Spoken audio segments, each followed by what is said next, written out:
Good morning student, individual math with Alok में एक बार फिर आपका स्वागत है। जैसा कि आज आप क्लास 11th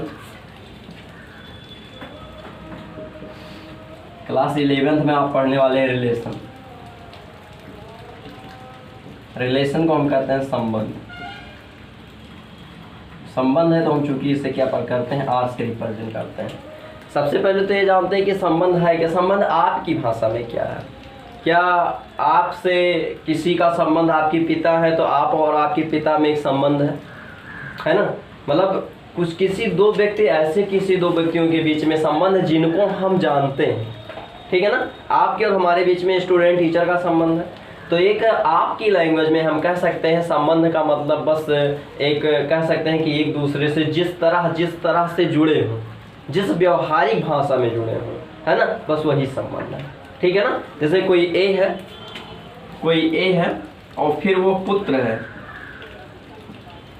इसका बी का, तो यहाँ पर ये जो पुत्र है वो क्या है, संबंध है। समझ में आया। इसे हम लिखते हैं ए और आर मतलब रिलेशन है किससे, बी का, और आर का मतलब क्या हो जाता है, पुत्र है। क्लियर है कि नहीं है। बस संबंध का मतलब सिर्फ ए और बी में क्या रिलेशन है उसे रिप्रेजेंट करना। क्लियर, कोई डाउट है इसमें। अब अगर हम संबंध के आगे चलते हैं, संबंध में कुछ और खास है नहीं जो लिखवाया जाए। हाँ, और अगर हम आगे चलते हैं एक चीज और, सीधे अगर संबंध को हम और आगे देखें तो इसमें एक आता है आपका क्रमिक युग्म। अब क्रमिक युग्म का मतलब ये होता है कि अगर ये लिखा हो तो ये आपका कहलाता है क्रमिक युग्म। एक क्रम के अनुसार ये ए के सारे अवयव, ए के अवयव बी में और बी के अवयव ए में हो या ना हो, लेकिन ए के अवयव बी में है, तो हम इसे क्या बोल देते हैं, क्रमिक युग्म, है ना। अगर हम ये बनाएं, ये शायद आप देख चुके हो, कहीं बना होगा, देखे होंगे। ये कहता है कि ए के अवयव बी में है, ए में है, और ये कहता है कि ए के अवयव बी में है, और ये कहता है कि ए के अवयव सी में है कि नहीं है, और ये कहता है कि बी के अवयव ए में है, और ये कहता है बी के अवयव बी में भी है और बी के अवयव सी में भी है। ऐसे सी के अवयव ए में है, सी के अवयव बी में है, सी के अवयव सी में है। समझ में आया। तो ये जो अवयव साथ में लिए जाते हैं यही क्या है, रिलेशन। क्लियर है, कोई डाउट है अब नहीं है ना। और इन्हें रिप्रेजेंट करने के लिए हम ए क्रॉस बी का प्रयोग करते हैं। इन्हें रिप्रेजेंट करने के लिए ए क्रॉस बी का प्रयोग करते हैं। क्या है ए क्रॉस बी, उसे भी हम आगे देख लेंगे, ठीक है ना।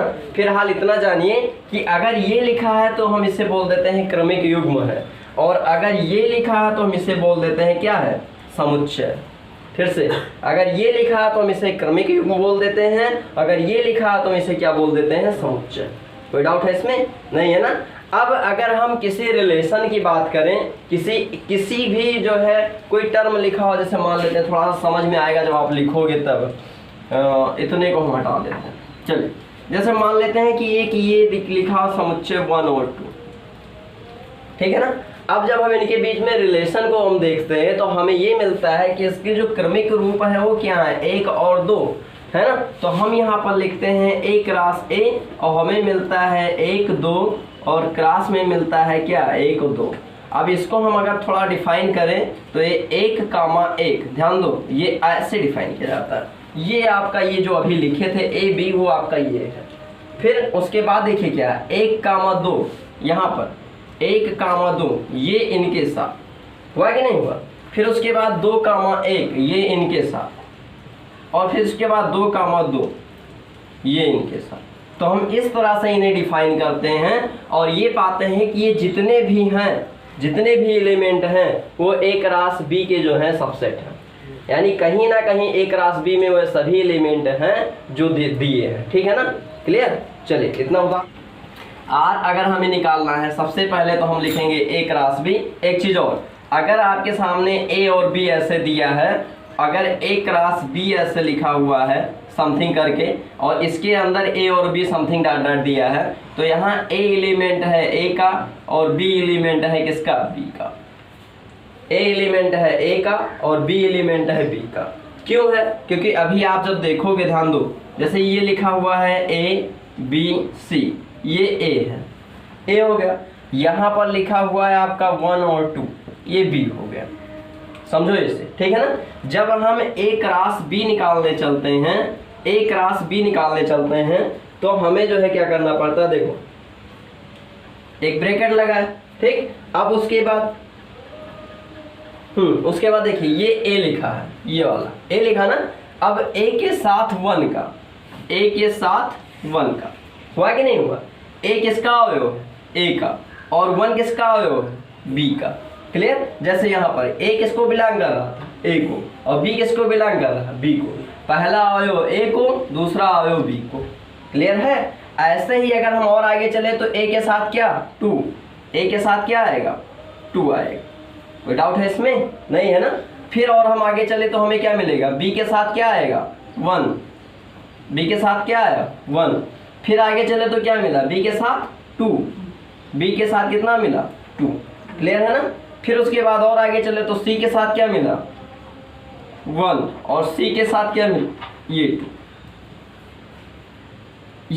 ये समझ में आ रहा होगा।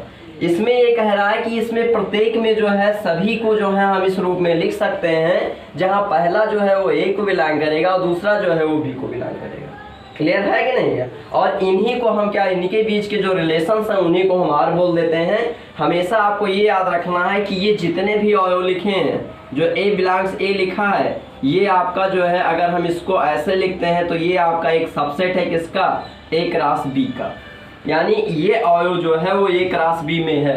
1 मिनट के लिए आप देखिए, थोड़ी देर के लिए, अगर कोई एक समुच्चय लिखा है 1 2 3, यहाँ पर भी तो एक समुच्चय लिखा है, बस 1 के जगह क्या लिखा है A, 1। यहाँ पर क्या लिखा है 1, यहाँ पर क्या लिखा है A, 1 है। तो ये भी समुच्चय है, तो ये भी एक सेट। तो ये अगर एक देखा जाए, एक अगर देखा जाए तो ये सबसेट है A का। एक क्या है, इसका उपसमुच्चय है, उपसमुच्चय निकाले हो आप लोग। वैसे ही ये सारे किसके, इसके उपसमुच्चय हैं A क्रॉस B के। समझ में आया।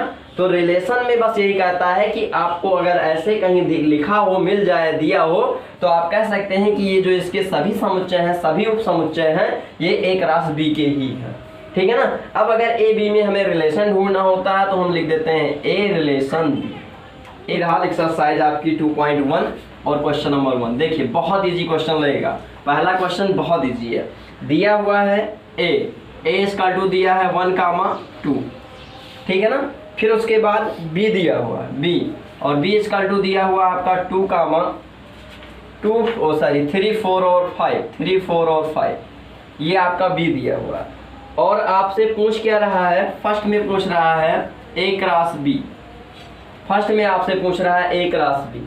अब A क्रॉस B आपको लिखने के लिए सबसे पहले आप क्या लिखेंगे 1, ये वाला 1। अगर आपके नहीं समझ में आता है तो आप तुरंत यहाँ पर एक ऐसे गोला बनाइए, उसमें लिख लीजिएगा 1 2, और एक ऐसे और गोला बनाइए, उसमें लिख दीजिएगा 3 4 और 5। क्लियर है ना। अब हम जब 1 से चलते हैं तो 1 का हम कहाँ जाएंगे, यहाँ 3 पे, तो 1 का क्या हो जाएगा 3। क्लियर। फिर उसके बाद 1 के साथ कहाँ जाएंगे 4 पे, तो 1 का क्या हो जाएगा 4। फिर उसके साथ 1 के साथ कहाँ जाएंगे 5 पे, तो ये 1 5। क्या ये समझ में आया, बिल्कुल आ रहा है, इजी है। फिर उसके बाद देखते हैं 2 पे आ जाइए, 2 कहाँ जाएंगे 3, फिर 2 कहाँ जाएंगे 4, फिर 2 5। हो गया कि नहीं। तो ये सारे A क्रॉस B कहलाएंगे। क्लियर है ना। अब यही आपको लिख लेना है, ठीक। और सेकंड में आपसे क्या कह रहा है, कह रहा है B क्रॉस A निकालिए। सेकंड में क्या कह रहा है, B क्रॉस A निकालिए। आप क्या करोगे, B क्रॉस A का मतलब है B वाले को पहले लिख दो, A वाले को बाद में लिख दो। समझ में आया कि नहीं। अब इनकी तो लाइन से कर लो, मतलब कंपेयर करो। तो ये पहले में 3, 1, दूसरे में 3, 2 हुआ कि नहीं हुआ। फिर उसके बाद जी बिल्कुल 4, 1, फिर 4, 2, समझ में तो आ रहा है। फिर 5, 1, फिर 5, 2। बताइए कोई प्रॉब्लम है, नहीं है ना। फिर ये हो जाएगा आपका ऐसे, ये इधर हो जाएगा, और ये इधर, और ये इधर, ये इधर और ये इधर, इस तरह से सभी में मिल जाएंगे। तो ये जो रिलेशन आप ढूंढ रहे हैं इन्हें कि हम R बोल देते हैं, है ना। यानी A 3 और 1 के बीच में कुछ है, कोई रिलेशन है, और उसे ही, और इसे ही हम क्या बोल देते हैं क्रमिक युग्म। ये क्रमिक युग्म है, एक के बाद एक लिखे गए हैं, ठीक है ना, जो इससे पहले पढ़े। क्लियर है? अब आगे देख लीजिए, अगले में ये बोल रहे हैं बी क्रॉस बी, थर्ड में ये बोल रहे हैं बी क्रॉस बी। अब क्या करोगे? बी क्रॉस बी, बिल्कुल सीधे सीधे नहीं, दोनों खानों में बी ही लिख दो। बी क्रॉस बी, ये उतारे नहीं हो क्या? ये उतार लो जरा।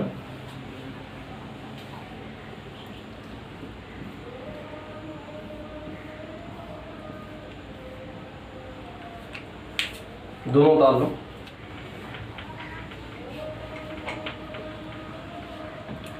बी क्रॉस बी का मतलब बी वाले को फिर से लिखो और फिर बी वाले को लिख लो। कोई डाउट है इसमें? दो बार बी वाले को लिखे। अब यहाँ पर जब हम लिखते हैं बी क्रॉस बी तो हमें मिलता क्या है? इस थ्री का इस थ्री के साथ, यानी 3, 3। अब बोलना आगे, फिर 3, फिर 3, 5, बिल्कुल, फिर 4, 3। कंफ्यूज ना करो, 3, 4, 3, 5। फिर हम 2 बार लिखे। हाँ सर, वहाँ पे 3 होना चाहिए, 3, 3 हो। बिल्कुल, ये हो गया। फिर उसके बाद 4, 3, 4, 4, 4, 4, 4, 5, 4, 5, 5, 4, 4, 4, 5, फिर 5, 5, 3, 5, 4, 5, 5, 5, 3, 5, 4, 5, 5। अब समझ में आया? तो ये क्या कहलाते हैं? रिलेशन। अभी रिलेशन के बारे में और डिफाइन कर लेंगे हम, थोड़ा सा बस ये रिलेशन खत्म होने दो, ठीक है ना। हाँ, आगे रिलेशन और अच्छे से आपके समझ में आ जाएगा। रिलेशन का ये कहता है कि ए क्रॉस ए बताइए। अब क्या करोगे? ए क्रॉस ए का मतलब है कि पहले ए का अवयव, फिर ए का अवयव, फिर ए का अवयव, यानी हमें कितनी सर्कल बनानी है? 3 सर्कल। और 3 सर्कल में पुट क्या करना है? सिर्फ ए के अवयव। क्यों? क्योंकि बी दिया ही नहीं है, सिर्फ क्या दिया है? ए के अवयव। लेकिन कैसे पुट करोगे? ध्यान दो, यहाँ इंपॉर्टेंट है थोड़ा सा, अगर आप समझ ले गए। ए से चलोगे ए पर, है ना, और ए कहाँ ले जाएगा आपको? इस ए पर। फिर ए से चलोगे 1 पर, और फिर 1 कहाँ ले जाएगा आपको? इस 2 पे। अब समझ में आया होगा? आया कि नहीं? ऐसे ही 2 से चलोगे 1 पे, और 1 से जाओगे कहाँ पे? इस 1 पे। और 2 से चलोगे 1 पे, 1 कहाँ ले जाएगा? इस 2 पे। पहुंचे कि नहीं पहुंचे? है ना। तो पहले इनको लिख लो। क्या लिखे थे? एक को लेके चले 1 पे, और कहाँ पहुंचे? 1 पे। फिर 1 को लेके चले 1 पे, और कहाँ पहुंचे? 2 पे। समझ में आ रहा है? 3 में लिखे हैं, क्यों? क्योंकि ये इसका एलिमेंट है, ये इसका एलिमेंट है, ये इसका एलिमेंट है। समझ में आया? चलिए, अब उसके बाद ये तो हो गया। अब 2 को लेकर चले 1 पे, और कहाँ पहुंचे? 1 पे। फिर 2 को लेकर चले 1 पे, और कहाँ पहुंचे? 2 पे। क्लियर हो गया? कोई डाउट है इसमें? चलिए, अब यहाँ पर देख लेते हैं। 1 को लेकर चले 2 पे, और पहुंचे कहाँ? 1 पे। यहाँ पर आ जाओ। 1 को लेकर चले 2 पे, पहुंचे कहाँ? 1 पे। फिर उसके बाद 1 को लेकर चले 2 पे, और पहुंचे कहाँ? 2 पर। 1 2 2 हो गया कि नहीं? फिर उसके बाद आ जाओ, 2 को लेकर चले 2 पे, और पहुंचे कहाँ? 1 पे। फिर उसके बाद 2 को लेकर चले 2 पे, और पहुंचे कहाँ? 2 पे। ये आपका आंसर। कोई डाउट है इसमें? एकदम इजी समझ में आया है? नहीं है? चलिए लिख लीजिए। चलिए, क्वेश्चन नंबर आपका 2 लिखा हुआ, और 2 में ये कह रहा है कि ए दिया हुआ है 4 5, ज़्यादा बड़ा तो नहीं दे रहा है, 4, 5 देगा। और बी जो दिया है वो आपका दिया हुआ है कितना? 6 और 7 दिया हुआ। और सी जो है वो आपका दिया हुआ है 7 और 8 दिया हुआ, ये दिया हुआ। क्लियर? अब ये कहता है कि आपको बताना है A cross B union A cross B union A cross C. A cross C है या B cross C? B cross C, sorry, ये आपको बताना है कि A cross B union B cross C। Union का मतलब सभी को लेकर चलना, ठीक है ना। अब क्रॉस का मतलब अभी थोड़ी देर पहले आप निकालो, तो सबसे पहले आप क्या करोगे, A क्रॉस B और B क्रॉस C निकालोगे। चलिए A क्रॉस B से मिलते हैं। A क्रॉस B, ये 4 और ये 6, समझ में आ रहा है ना। यही 4 के साथ में ये 7 हो जाएगा। फिर उसके बाद ये 5 के साथ में ये 6, फिर उसके बाद 5 के साथ में 7, इसके अलावा तो कुछ नहीं है ना। चलिए B क्रॉस C को देखते हैं। B क्रॉस C, यहाँ पे आ जाओ। 6 के साथ में 7, फिर 6 के साथ में 8, फिर 7 के साथ में 7, फिर 7 के साथ में 8। कोई डाउट है इसमें? No sir. अब हम क्या करते हैं, A क्रॉस B लिखते हैं और यूनियन B क्रॉस C लिखते हैं। ये इसका मतलब आपका हो जाएगा, यहाँ फिर से लिखेंगे और इन दोनों को मिला कर लिखते चले जाएंगे। क्लियर? मिलाकर मतलब ये ऐसा 4,6, फिर 4,7, फिर 5,6, फिर 5,7, फिर 6,7। जहाँ डबल होगा उसे नहीं लिखना है। Yes sir. फिर 6,8, फिर 7,7 और फिर 7,8। शायद कोई डबल भी नहीं है। नो सर नहीं। तो इस तरह से हम इसको जो है लिख सकते हैं। क्लियर हुआ? अगर यूनियन आ जाता तो यूनियन तो है। सॉरी इंटरसेक्शन जो कॉमन होता है, इसमें कॉमन नहीं था तो क्या करते, हाई। बिल्कुल हाँ। वह रिक्त समुच्चय होता, यानी 5 होता। क्लियर? Yes sir. कोई डाउट है अब? No sir. चलिए क्वेश्चन नंबर 3 में आपका क्या लिखा हुआ, A इक्वल टू लिखा है A comma B comma C।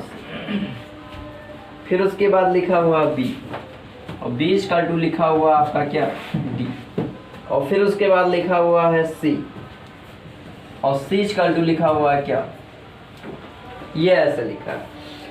तो C तक तो हम पहुंच गए। अब फिर कह रहे हैं कि प्रूफ कीजिए, और फर्स्ट प्रूफ 3-4 दिए हैं, एक हम बता दे रहे हैं, बाकी आप कर सकते हैं। प्रूफ करने के लिए बोल रहे हैं कि A cross B union C equal to A cross B union A cross C। A cross B union A cross C। चलिए ये आपको क्या कह रहे हैं, प्रूफ करना है। हम पहले ही बता चुके हैं, अगर कहीं आपको ऐसे क्वेश्चन मिलते हैं जिसमें A B और C दिया हो, तब इसमें हम तर्क विधि नहीं लगाते हैं, डायरेक्ट क्या करते हैं, वैल्यूज रखते हैं। ठीक है ना। अब वैल्यूज रखने के लिए सबसे पहले हम लिखते हैं LHS, और LHS जो कुछ है वो सब ऐसे लिख लेते हैं, है ना। अब LHS में क्या क्या जरूरी है, क्या है जो LHS को चाहिए, एक तो B यूनियन C चाहिए, है ना। तो हम सबसे पहले लिखते हैं B यूनियन C, और B यूनियन C को हम फिर से यहाँ पर देखते हैं B और C को। B यूनियन C का मतलब क्या हो जाएगा, D, 2 हो जाएगा कि नहीं, ठीक है। अब हम फिर से लिखते हैं A cross B union C, और फिर यहाँ पर लिखते हैं, शुरू करते हैं इनको, एक क्या A से B यूनियन C को। अब इनको नहीं देखना है, इनको देखना है, इनको देखना है, यानी A मतलब A B और C, और B यूनियन C यानी D और 2। ये 2 है कि Z है? नहीं 2 लिखा है, 2 ही है, ठीक है ना। चलिए तो ये हो गया। अब यहाँ पर हम देखते हैं तो A का किससे, Z से, A का किससे, 2 से। अब इतने होशियार तो हो ही गए, ठीक है ना।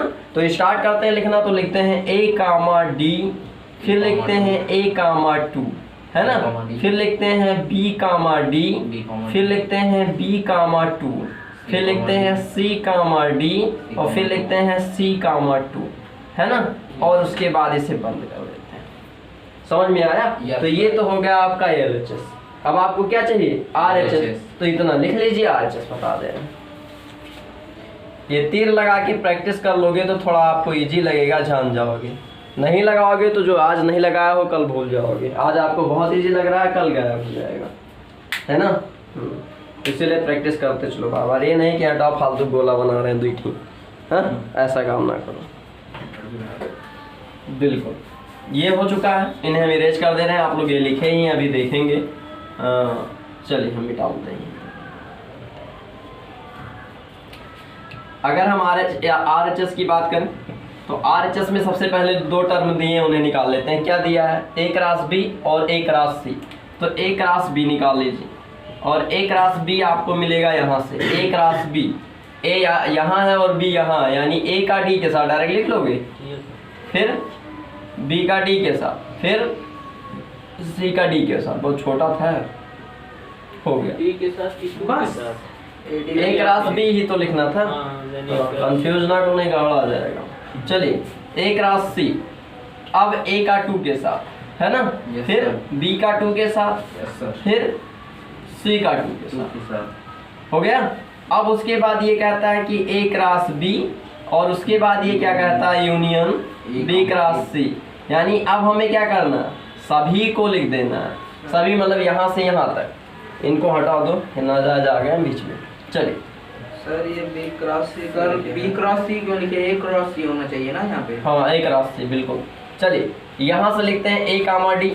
अब आप मिला लीजिएगा जो अभी लिखे हो, पहला C comma D, A comma 2, B comma 2, C कामा 2। अब आप मिला लीजिए और देखिएगा कि सभी अवयव वही हैं जो उस वाले में इससे पहले RHS में लिखे थे, LHS में। मिलाइए जरा, हाँ है ना, सभी अवयव वही हैं। क्लियर? LHS लिख दें क्या हम फिर से? नहीं सर, चलिए लिख दें, क्योंकि आपको दिखता है लेकिन कहीं ना दिख रहा हो तो, है ना। A क्रॉस B के अवयव जरा बोलिए आप लोग, B क्रॉस C के अवयव बोलिए जरा। AD, A2, A2, BD, BD, B2, B2, CD, CD, C2। C2। हो गया? यही है।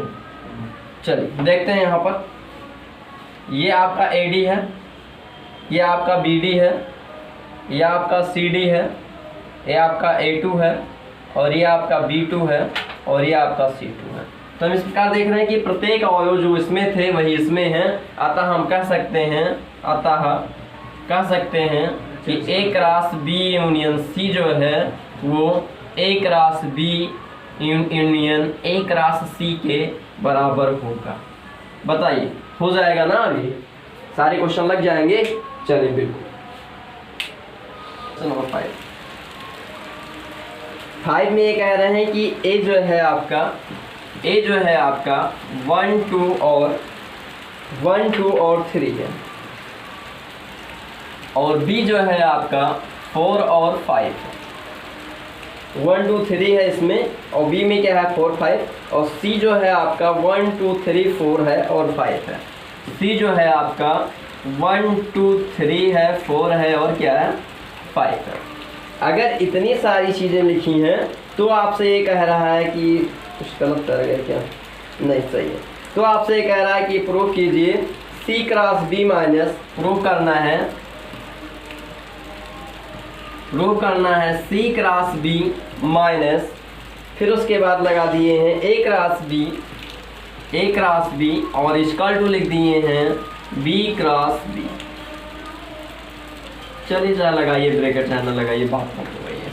यानी C क्रॉस B माइनस में A क्रॉस B को हमें दिखाना है B क्रॉस B।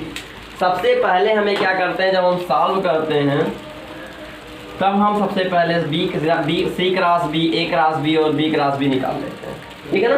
तो हम सबसे पहले स्टार्ट करते हैं C क्रॉस B से। C क्रॉस B के लिए C को देखो और B को देखो, है ना। चाहे आप ऐसे गोला बना लो, नहीं आता है, और चाहे आप थोड़ा डायरेक्ट कर लोगे डायरेक्ट, हमें लगता है। चलिए एक से शुरू करते हैं, पहले C और फिर B, है ना। अब C पे क्या है? 1, 4, फिर 1, 5, फिर 2, 4, फिर 2, 5, फिर 3, 4, फिर 3, 5, फिर 4, 4, फिर 4, 5, फिर 5, 4, फिर 5। क्लियर है? कोई डाउट तो है नहीं इसमें? चलिए आगे चलते हैं। A क्रॉस B में आ जाइए। यहाँ पे A 4, 2, A 1, 5 है ना। फिर कंफ्यूज हो रहा है क्या? नहीं, सही तो है। 2, 4, 2, 5 3 4 3 5। तुम लोग बोल रहे थे तो हम लोग सोचे चुके हैं, वही लिख लिया जाए। चलिए फिर आप ये हो गया क्लियर, आप हो गया इतना। चलिए अब आगे हम देखते हैं B cross B, B cross B को।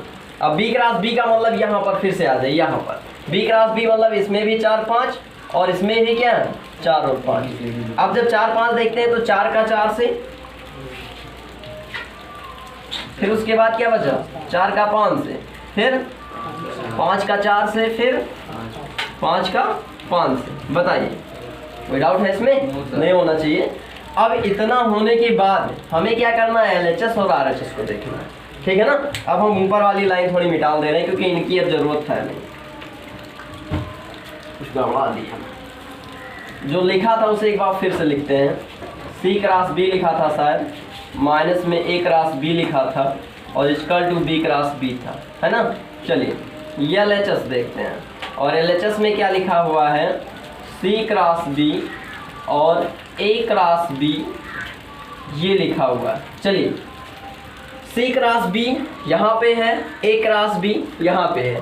माइनस होने का मतलब है कि C क्रॉस B के वह सभी अवयव जो A क्रॉस B में ना हो, माइनस का मतलब यही तो। अब C क्रॉस B में 1,4 है तो क्या A क्रॉस B में 1,4 है? बिल्कुल है, यानी ये जो है वो इसमें है कि नहीं है। 1,5 इसमें, 1,5 इसमें, यानी ये भी इसमें है ना।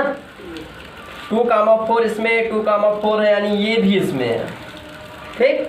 2,5 इसमें, 2,5 ये भी इसमें है, और ये भी इसमें है, और ये भी इसमें है। हो गया कि नहीं? Yes. अब बचा क्या, जो बचा हो 4,4 4,5 5,4 फिर 5,5। और आप अगर ध्यान से देखें तो यही आपका क्या आया है, B क्रॉस B।